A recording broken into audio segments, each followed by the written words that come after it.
ಕರ್ನಾಟಕ ವಿಶ್ವಮಾನವ ಸೇವಾ ಟ್ರಸ್ಟ್ ಹಿರಿಯರ ಪುಣ್ಯಧಾಮಕ್ಕೆ ಇಲ್ಲಿನ ನಮ್ಮ ಬಹಳ ವರ್ಷಗಳ ಒಡನಾಟದಲ್ಲಿರ್ತಕ್ಕಂಥ ಲಕ್ಷ್ಮೀ ಮೇಡಮ್ ಅವರ ಆತ್ಮೀಯ ಗೆಳತಿಯವರು ಚಂದ್ರಕಲಾ ಮೇಡಮ್ ಅವರ ಮಗ ಪ್ರಜ್ವಲ್ ಅವರ ಒಂದು ಜನ್ಮದಿನಾಚರಣೆಯ ಅಂಗವಾಗಿ ಇವತ್ತು ನವೀನ್ ಸರ್ ಅವರು ನಮ್ಮ ಒಂದು ಆಶ್ರಮಕ್ಕೆ ಬಂದಿದ್ದಾರೆ.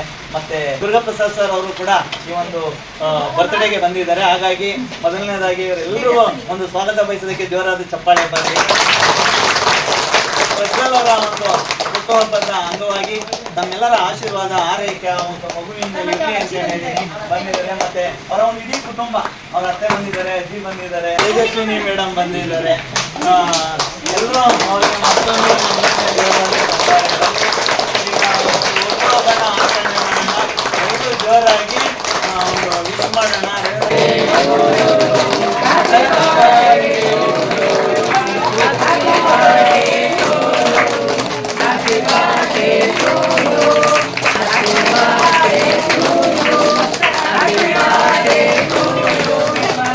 ಪ್ರಜ್ವಲ್ ಅವರಿಗೆ ಆಯುರ್ ಆರೋಗ್ಯ ಕೊಟ್ಟು ವಿದ್ಯೆ ಬುದ್ಧಿ ಕೊಟ್ಟು ಒಳ್ಳೆ ಒಂದು ತಂದೆ ತಾಯಿಗೆ ಮಗನಾಗಿ ಇವತ್ತು ನಿಮ್ನೆಲ್ಲ ನೋಡ್ತಾ ಇದ್ರು. ಆ ಮಗುವಿಗೆ ಅರ್ಥ ಆಗಬೇಕು, ಮುಂದಿನ ಒಂದು ದಿನ ನಾನು ಹೇಗೆ ನಮ್ಮ ತಂದೆ ತಾಯಿನ ನೋಡ್ಕೊಬೇಕು ಅನ್ನೋ ಒಂದು ಅರಿವು ಆತನ ತಲೆ ಒಳಗಿರಬೇಕು ಅಲ್ವಾ ತಂದ.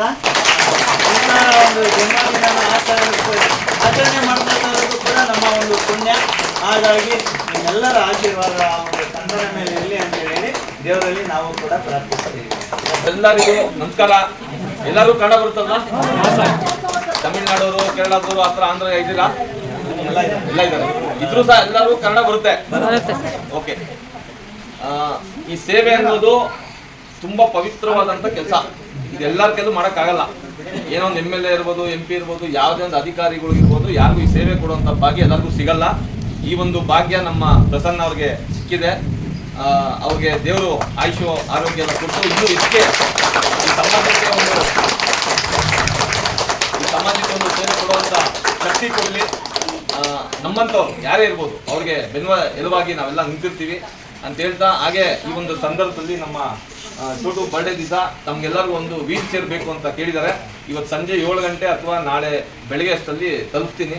ಅದೊಂದು ನಮ್ಮ ಟೀಮಿನ ವತಿಯಿಂದ, ಅದೇನೇ ನಿಂತೀವಿ ನಾವೆಲ್ಲ BJP ಕೆಲಸ ಮಾಡ್ತೀವಿ, ನಮ್ಮ ತಂಡದ ವತಿಯಿಂದ ಅದೊಂದು ವೀಲ್ ಚೇರ್ನ ನಾನು ಕಳಿಸ್ಕೊಡ್ತೀನಿ.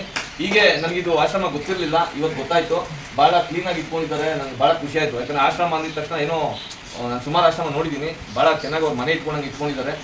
ನಾವು ಇನ್ಮೇಲೆ ಒಂದಷ್ಟು ಸಹಕಾರ ಕೊಡಬೇಕಂತೇಳಿ ನಮ್ಮ ತಂಡದೊಂದಿಗೆ ಮಾತಾಡ್ತೀವಿ. ಆದಷ್ಟು ನಾವು ನಿಮ್ಮ ಜೊತೆ ನಿಂತ್ಕೊಂತೀವಿ ಅಂತ ಹೇಳ್ತಾ ಈ ಒಂದು ಕರ್ನಾಟಕ ವಿಶ್ವ ಮಾನವ ಸೇವಾ ಟ್ರಸ್ಟ್ಗೆ ಧನ್ಯವಾದಗಳು ತಿಳಿಸ್ತಾ ಮಾತಾಡ್ತೀನಿ. ನಮಸ್ತೆ ಎಲ್ಲರಿಗೂ. ಈ ಆಶ್ರಮಕ್ಕೆ ಬಂದು ತುಂಬಾ ಖುಷಿ ಆಯಿತು. ಪ್ರಸನ್ನ ಸರ್ ಆ್ಯಕ್ಚುಲಿ 4 ವರ್ಷದಿಂದ ಪರಿಚಯ ನನಗೆ. ಅವ್ರು ನನಗೆ ಕರಿತಾನೆ ಇದ್ರು, ಬರೋಕ್ಕಾಗಿರಲಿಲ್ಲ. ಸೊ ನನಗೆ ಇಲ್ಲಿ ಬಂದು ತುಂಬ ಖುಷಿ ಆಯಿತು. ತುಂಬ ಭಾವನೆಗಳು ಬರ್ತಿದೆ ನನಗೆ, ನಿಜ ಹೇಳೋಕ್ಕಾಗ್ತಿಲ್ಲ. ತಂದೆ ತಾಯಿ ಇಬ್ಬರು ಇಲ್ಲ ನನಗಿಲ್ಲಿ ಇವ್ರನ್ನೆಲ್ಲ ನೋಡಿ ತುಂಬ ಹೇಳ್ಕೊಳಕ್ಕಾಗ್ತಿಲ್ಲ. ಬಟ್ ಯಾರು ತಂದೆ ತಾಯಿನ ಕಡೆಗಣಿಸ್ಬೇಡಿ, ದಯವಿಟ್ಟು ತಂದೆ ತಾಯಿನ ನೋಡ್ಕೊಳ್ಳಿ, ಕೊನೆವರೆಗೂ ಅವ್ರನ್ನ ಚೆನ್ನಾಗಿ ನೋಡ್ಕೊಳ್ಳಿ. ಇಲ್ಲಿ ಇರೋರ್ನೆಲ್ಲ ನೋಡ್ಕೊತಿದಾರಲ್ಲ ಪ್ರಸನ್ನ ಸರ್, ಅವರು ತುಂಬ ಪುಣ್ಯ ಮಾಡಿದ್ದಾರೆ ಅಂತ ಅನಿಸುತ್ತೆ ನನಗೆ. ಈ ಥರ ಹಿರಿಯ ನಾಗರಿಕರನ್ನ ನೋಡ್ಕೊಳ್ಳೋದಕ್ಕೆ ನಿಜವಾಗ್ಲೂ ಅವ್ರು ಪುಣ್ಯ ಮಾಡಿದ್ದಾರೆ. ಮತ್ತು ಅವ್ರ ಪರಿಶ್ರಮ ತುಂಬ ಇದೆ. ಧನ್ಯವಾದಗಳು ಸರ್. ಎಲ್ರಿಗೂ ನಮಸ್ಕಾರ. ಮಾತೃ ದೇವೋ ಭವ, ಪಿತೃ ದೇವೋ ಭವ, ಆಚಾರ್ಯ ದೇವೋ ಭವ ಅಂತ ಹೇಳ್ತಾರೆ. ಅತಿಥಿ ದೇವೋ ಭವ.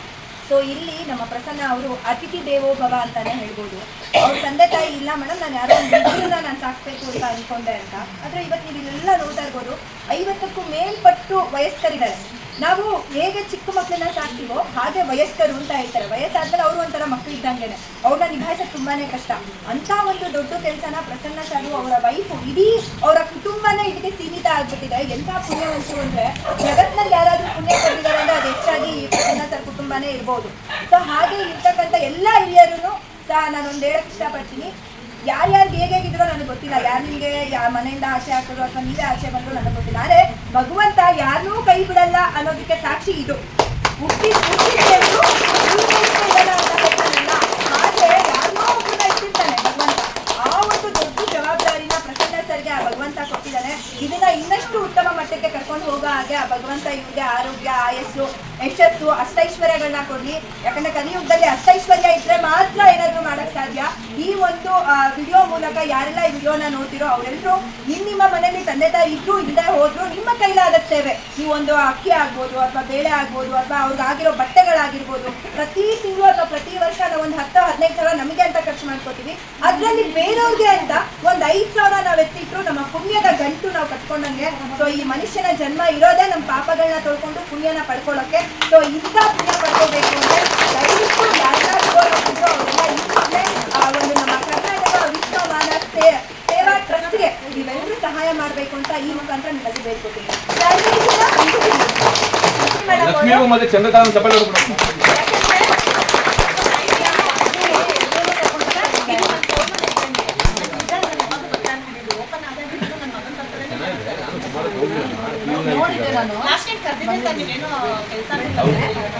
ಒಂದ್ ನಿಮಿಷ ಈ ಮುಖಾಂತರ ಒಂದು ಹೇಳಕ್ ಇಷ್ಟಪಡ್ತೀನಿ. ಎಲ್ಲಾ ತಂದೆ ತಾಯಿಗಳು ಮಕ್ಳಿಗೆ ಏನ್ ಕಲಿಸ್ಬೇಕು ಅಂದ್ರೆ, ಇವತ್ತು ನಾನು ವಿದ್ಯೆ ಕೊಡ್ಬೇಕು, ನನ್ನ ಮಗನ್ ರಾಯಲ್ ಆಗಿ ಬ್ರಾಂಡೆಡ್ ಬಟ್ಟೆ ಹಾಕ್ಬೇಕು, ದೊಡ್ಡ ದೊಡ್ಡ ಹೋಟ್ಲು ಕರ್ಕೊಂಡು ಹೋಗ್ಬೇಕು, ರೆಸ್ಟೋರೆಂಟ್ ಕೊಡ್ಬೇಕು, ಇಡೀ ದೇಶ ಸುತ್ತಿಸ್ಬೇಕು ಅಂತ ಅನ್ಕೋತೀರಾ? ಅದಲ್ಲ. ಪ್ರತಿಯೊಬ್ಬ ತಂದೆ ತಾಯಿ ಮಾಡ್ಬೇಕಾಗಿರೋ ಕೆಲಸ ಏನು ಅಂದ್ರೆ, ನಮ್ಮ ದೇಶದ ಸಂಪ್ರದಾಯ, ಸಂಸ್ಕೃತಿ, ಮಾನವೀಯತೆ ಫಸ್ಟ್ ನಾವು ಕಲಿಸಿದ್ರೆ ಇಡೀ ಜಗತ್ತು ಉದ್ಧಾರ ಆಗುತ್ತೆ. ಸೊ ಆ ಮಾನವೀಯತೆ ಕಲಿಸ್ಬೇಕಂದ್ರೆ ಇನ್ನು ಮುಂದೆ ನಿಮ್ಮ ಮಕ್ಕಳು ಬರ್ಡೇನ ರೆಸ್ಟೋರೆಂಟು, ದೊಡ್ಡ ದೊಡ್ಡ ಬಂಗ್ಲಾ ಅಥವಾ ದೊಡ್ಡ ರಿಚ್ ಆಗಿ ತಿಂದು ಉಂಡು ತೇಗಿ ಈ ಊಟ ಚೆನ್ನಾಗಿಲ್ಲ ಅಂತ ಹೇಳೋ ಮನುಷ್ಯ ಬಗ್ಗೆ ಮಾಡೋಬೇಕು. ನೀವು ಹಾಕಿದ ಊಟ ತಿಂದು ನೀವು ನಿಮ್ಮ ಕುಟುಂಬ ಚೆನ್ನಾಗಿರ್ಲಿ ಅಂತ ಬಯಸೋ ಇಂಥ ಒಳ್ಳೆ ಹೃದಯಗಳ ಬಗ್ಗೆ ಮಧ್ಯದಲ್ಲಿ ನಿಮ್ಮ ಒಂದು ಹುಟ್ಟಿದ ಹಬ್ಬನ ಆಚರಿಸ್ಕೊಳ್ಳಿ ಅಂತ ಈ ಮೂಲಕ ನಾನು ನಿಮ್ಗೆ ಹೇಳ್ತೀನಿ. And thank you so much.